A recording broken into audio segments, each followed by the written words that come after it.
What's up everybody, welcome to Money Management channel. My name is Andrei and today I'm gonna be doing an update on MMTLP and FINRA saga. I got the cash in the bag, stadium packed, born a rock star in this life, gonna live it up. And on today's video I will show you an amazing update regarding our case. We have another set of documents that is in its phase of preparation. And I have to say that these documents might be another foundation for another lawsuit that will expose wrongdoers and authorities, and that will eventually help us to win our battle. So, before we dive deep into all of this, I kindly ask you to hit the like button for YouTube algorithm. It is the easiest way how we can push this information to the broader audience that eventually will help us to win this battle. So, let's start with the news itself. First of all, I want to pay your attention on this tweet that was reposted by RareDD and that was originally made by Maxqueezy the Cow. And Maxqueezy the Cow wrote this 13 hours ago. And it says, Citigroup, the parent company of Citibank, reported that 85.74% of their $1.286 trillion in deposits are uninsured, according to call report data for the period ending September the 30th. And I have to say that previously I covered this news just several days ago, about a week ago, and we know that Citigroup is one of the biggest market shorter, because as you can see, according to their own data that they reported on September the 30th, in the same exact report, they stated about $109.851 billion in securities sold and not yet purchased. And this number drastically increased within the last couple of years. And this number shows that Citigroup basically sold a lot of shares, but they don't want to buy it back. And this might be a pure evidence that this company is involved in a legal process of naked shorting. So, and I have to say that we have to fight against these actions. And how we can do it? Let me show you this tweet that was made by Meta News. And Meta News wrote, over 87-page documentation is expected to be released exposing the SEC, Gary Gensler and Hester Pierce, exposing their connections to bribery schemes and regulatory capture with criminal hedge funds, banks, and other firms and corporations. And what is Meta News talking about? Let me show you this.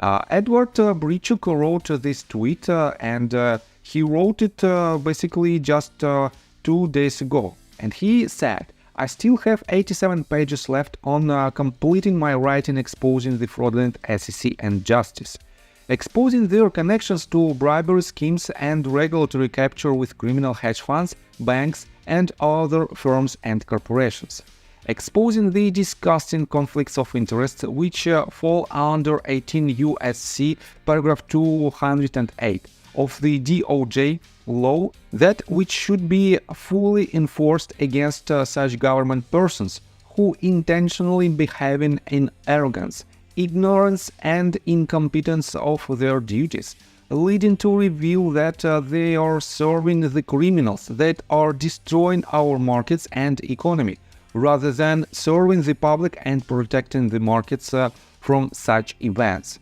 I don't want to be next Harry Markopolos. This time in history is very different and much larger. And I didn't know about this name, Harry Markopolos. I found out that Harry M. Markopolos is an American former securities industry executive and forensic accounting and financial fraud investigator. From 1999 to 2008, Markopolos uncovered evidence that suggested that Bernie Madoff's wealth management business was a huge Ponzi scheme. So, quite interesting person, but let me continue with the news itself.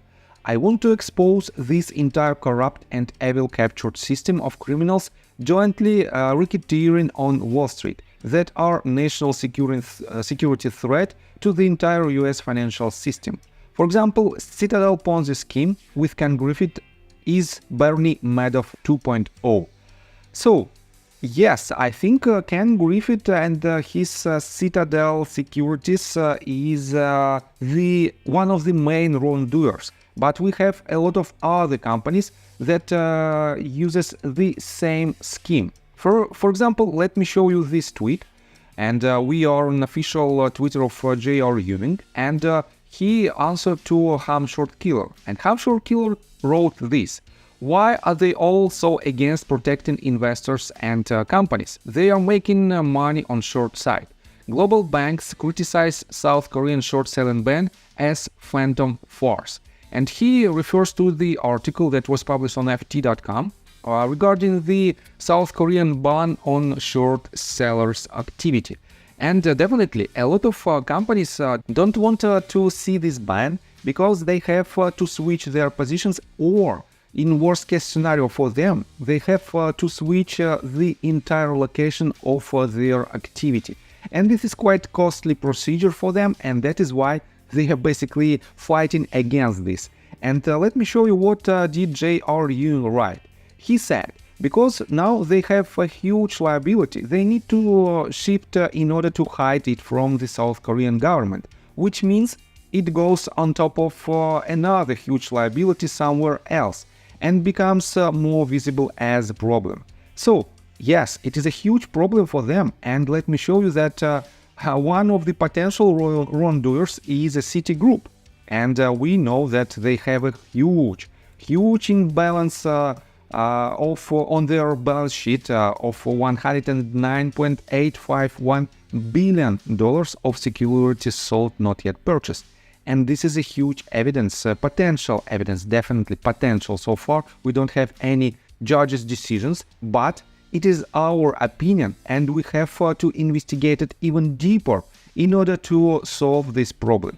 On top of that, let me show you that we are on BangkokPost.com, and this article was published just several hours ago, and it says, brokers allay concerns over naked short selling.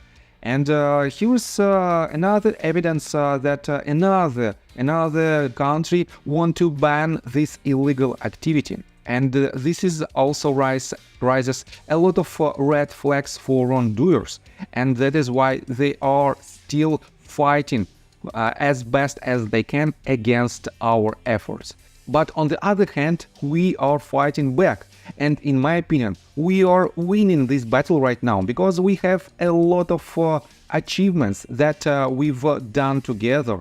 And yesterday I showed you the timeline of the deadlines, upcoming legal events that was published by Junk Savvy, and one of the events will take place today, basically in a matter of just several hours. And if you want to know more about this SEC versus Jarkesi case, you have to follow Richard Hoffman, another our headliner, who explains the situation around this case perfectly well, and who scheduled another live stream which will take place right after this case happens, and there he will explain the results of this case, and the results should affect not only GTII company but also the MMTLP story as well. So, and let me show you another quite interesting and very important news.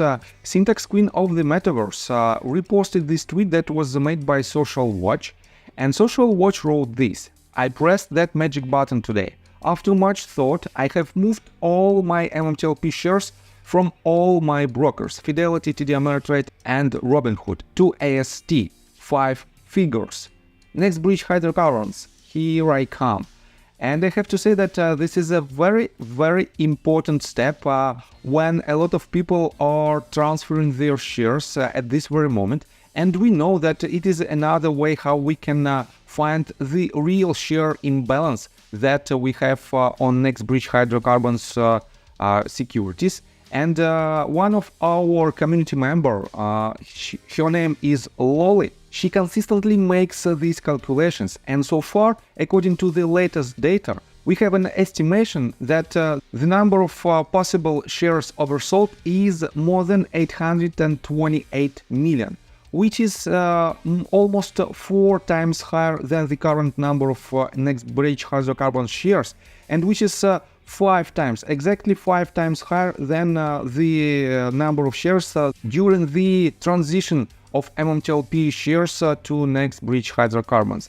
And this number is huge, and definitely this is another path how we can solve our problem.